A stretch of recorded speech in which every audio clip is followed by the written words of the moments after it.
Hi, today we're going to show you how to replace the LED lights on a WS-38 range hood.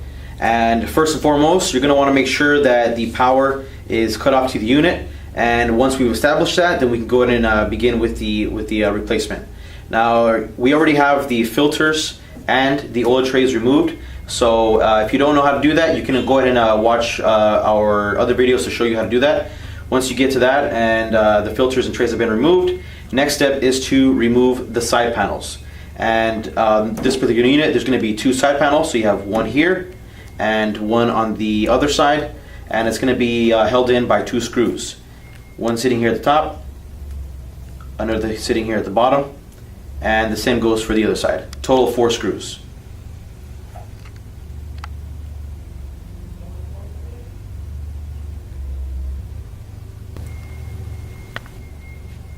Now that we have the screws removed, we can go ahead and take off the side panels. You can do so by sliding it down, bring it to the side, slide it right out. You can do the same for the other side as well. Now that our side panels are removed, we can go ahead and continue by removing this bottom panel.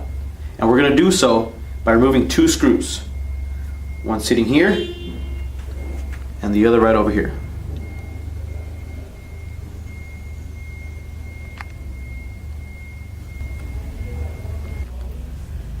Now that we have both screws removed for this bottom panel, we can go ahead and take it out.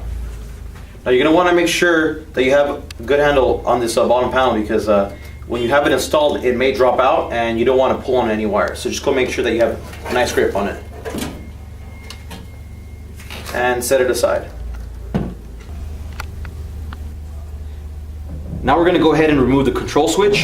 And before doing so, you want to make sure that you leave all the connectors in place, so that we can go ahead and transfer it much easier to the new control switch. And the switch is held in by 2 screws. One screw is located right here, and the other screw is located right here.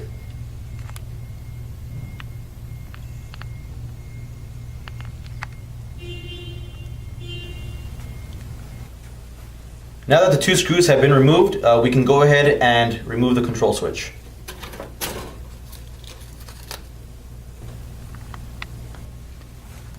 Alright, now that we had the control switch out, we can go ahead and begin the wire transfer to the new control switch.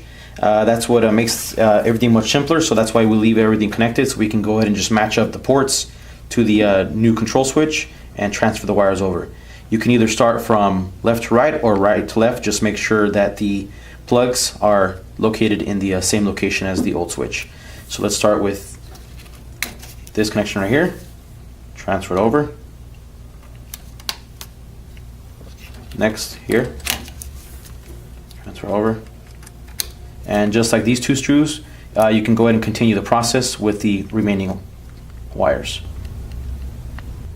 Now that the control switch is installed, just go ahead and follow the steps in reverse to reinstall all removed parts to their appropriate location.